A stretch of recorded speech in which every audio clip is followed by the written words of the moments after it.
क्या बालू की भीत पर खड़ा है हिंदू धर्म? डॉक्टर सुरेंद्र कुमार शर्मा, अज्ञात, विश्व बुक्स। स्वस्थ समाज की रचना। अतः हमारा कल्याण तभी संभव है जब हम एक समाज के तौर पर स्वस्थ, सशक्त और प्रगतिशील हों। व्यक्तिगत तौर पर आप चाहे कुछ हों, उससे खास अंतर नहीं पड़ता। यदि सारा समाज अंधविश्वासों की दलदल में आकंठ मग्न हो, यदि वह हास्यास्पद कुरीतियों का शिकार हो, यदि वह भाषावाद और प्रांतवाद के आधार पर बंटा हुआ हो, यदि जातिवाद के नाम पर विघटित हो चुका हो, यदि वह तर्कशीलता से कोसों दूर हो, यदि वैज्ञानिक विचारधारा उसके पास से न गुजरने पाती हो, तो आपकी व्यक्तिगत उपलब्धि सामाजिक संदर्भों में कोई अर्थ नहीं रख सकती। इतिहास के विभिन्न दौरों में व्यक्तिगत तौर पर हमारे यहाँ विद्वान भी थे, योद्धा भी थे और दूरदर्शी भी थे, परंतु वे हारों की दास्तान को एक कटु यथार्थ बनने से रोक पाने में एकदम असफल रहने के लिए मानो अभिशप्त थे, क्योंकि अकेला चना भाड़ नहीं फोड़ सकता। वे समाज को वहीं का वहीं छोड़कर खुद आगे बढ़ने का प्रयास करते रहे। यही कारण है कि समाज के सुधार का, उसके नवनिर्माण का, उसकी उन्नति का सारे प्राचीन संस्कृत साहित्य में कहीं कोई धीमा सा स्वर भी नहीं सुनाई पड़ता। उलटे ऐसे स्वर जरूर सुनाई पड़ते हैं कि आम लोगों की बुद्धि में भेद मत पैदा करो, उन्हें अज्ञानियों की तरह कामों में उसी तरह लगे रहने दो जैसे वे पहले से लगे चले आ रहे हैं। गीता 3:26। ऐसे में समाज के उत्थान व उद्धार की क्या कोई आशा बचती है? कई दोस्तों का कहना है कि पिछले दिनों गणेश जी की मूर्तियों को दूध पिलाने का जो सामूहिक प्रयास हुआ था, वह समाज की सोई हुई सामूहिक चेतना को जगाने का ही एक प्रयास था। हमें ऐसे प्रयासों का समर्थन करना चाहिए। इस बारे में हमारा मानना है कि इस तरह के क्षणिक प्रयास क्षणिक सामूहिकता तो पैदा करते हैं, परंतु वे सामूहिक चेतना जागृत नहीं कर सकते, क्योंकि जागृति से इनका कोई संबंध ही नहीं है। ये तो अंधविश्वास को हवा देकर जागे हुए को भी सुलाने की कोशिश करते हैं। इसीलिए न पिछले दिनों के दूध पिलाने से कुछ हुआ, न पिछले सालों में दूध पिलाने से। इससे हिंदू समाज दूसरों की नजरों में केवल हास्यास्पद ही बना है। जागृति के ऐसे विद्रूपों से समाज का सुधार नहीं हो सकता। समाज की जागृति व सामूहिक चेतना के लिए हमें इस्राएल की ओर देखना होगा। उस समाज से हिंदू समाज बहुत कुछ सीख सकता है। जैसी सामूहिक चेतना, परस्पर एकजुटता और कुछ कर गुजरने की भावना उस समाज में दृष्टिगोचर होती है, वैसी यदि हमारे समाज में रही होती तो हमारा इतिहास कुछ दूसरा ही होता। समाज की उपेक्षा। कुछ दोस्तों ने सुझाव दिया है कि भाई आराम से प्रोफेसरी करो, समाज तो ऐसे ही रहेगा। इसके लिए चिंता करनी छोड़ो और जीवन का आनंद लो। मुझे लगता है जिस समाज में ऐसे मित्र हों, उसे दुश्मन ढूंढने की जरूरत नहीं।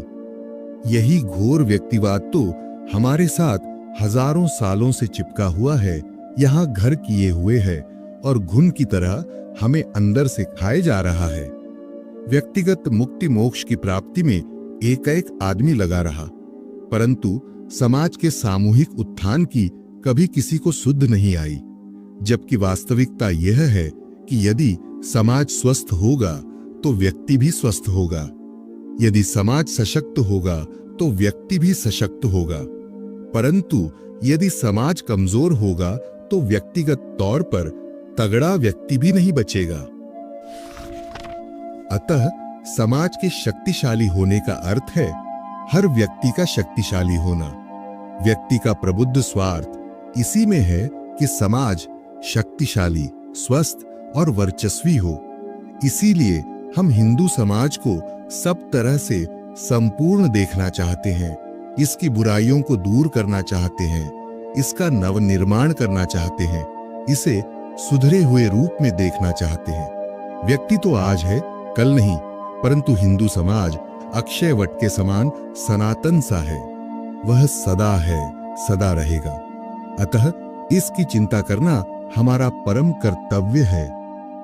इस सुधारवादी अभियान को हर हिंदू की सहूलियत की अपेक्षा है। यह कुछ नेताओं या कुछ लोगों के नहीं, बल्कि समग्र समाज के सहभागी होने पर ही अपनी तार्किक परिणति तक सफलतापूर्वक पहुंच सकता है।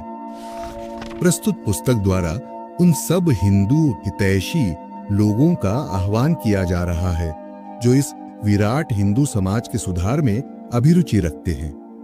यह पुस्तक मेरी दशकों की साधना का परिणाम है। यह सुधार के अभिलाषी के लिए एक एजेंडा मात्र है। इसमें प्राचीनतम ग्रंथ से शुरू करके आधुनिक युग के ग्रंथों तक को खंगाला गया है, ताकि उन कमियों, बीमारियों, कुरीतियों आदि की प्रामाणिक निशानदेही की जा सके। मेरा मुख्य उद्देश्य समस्या को प्रस्तुत करना है, क्योंकि आज की परिस्थितियों में समाधान से भी बढ़कर समस्या की निशानदेही हो चुकी है। जिस तरह का उदासीनतापूर्ण रवैया हमारी युवा पीढ़ी का और जिस तरह का व्यवहार धर्म के धंधेबाजों का देखने को मिल रहा है, उस सब के मद्देनजर हम कह सकते हैं कि समाज की समस्याओं की घोर उपेक्षा हो रही है और भविष्य में यह और ज्यादा होगी। ये अच्छे आसार नहीं है, क्योंकि उपेक्षा और उदासीनता तो जानी दुश्मन से भी ज्यादा खतरनाक और जानलेवा होती है। यदि समाज के भावी कर्णधार और कल के नेता हमारा युवा वर्ग इस उपेक्षा व उदासीनता से छुटकारा पाकर समाज के प्रति अपना उत्तरदायित्व स्वीकार करते हैं, यदि इसकी हालत की ओर ध्यान देते हैं, तो इस समाज का भला हो सकता है। जो भी लोग इस ओर ध्यान देंगे, न वे नशों में गर्क होंगे, न पतनशील पश्चिमी रंग ढंग में।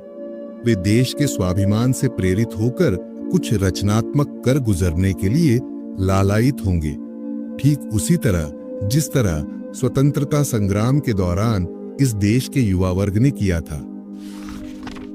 स्वतंत्र देश व स्वतंत्र समाज को रचनात्मकता व प्रगति के पथ पर लेकर जाना और उसकी कमियों, त्रुटियों, बुराइयों आदि को दूर करना उतना ही महत्वपूर्ण अनिवार्य है जितना देश को स्वतंत्र कराना था।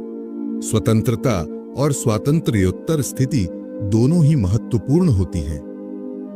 यदि स्वतंत्रता प्राप्ति के बाद हमारी रचनात्मकता रुक जाती है, हमारा अच्छे बुरे का विवेक काम करना बंद कर देता है, हम अपने को सुधारने का पथ त्याग देते हैं, तो यह स्वतंत्रता के छिन जाने का ही मानो हम प्रबंध करते हैं। किसी प्रबुद्ध हिंदू से ऐसी दुराशा नहीं की जा सकती।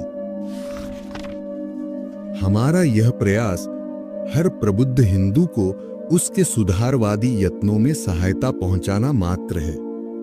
उसे बीमारी के अस्तित्व की ओर आकृष्ट करना, बीमारी के बारे में यथामति विवरण उपलब्ध कराना, उसकी भ्रांतियों का यथाशक्ति निवारण करना, उसे ईमानदारी से प्रामाणिक सूचनाएं उपलब्ध कराना, अपने दशकों के स्वाध्याय के फलों व निष्कर्षों से उसे लाभान्वित करना, प्रत्यक्ष व परोक्ष दोनों ढंगों से विराट हिंदू समाज के उज्जवल भविष्य की प्रक्रिया में योगदान करना आदि कुछ ऐसे उद्देश्य हैं जिनकी पूर्ति के लिए यह पुस्तक प्रकाशित की जा रही है। यह बात तो परवर्ती समीक्षक ही भली भांति निर्धारित करेंगे कि हम अपने उद्देश्य की किस मद में, किस सीमा तक व किस अनुपात में सफल हुए हैं।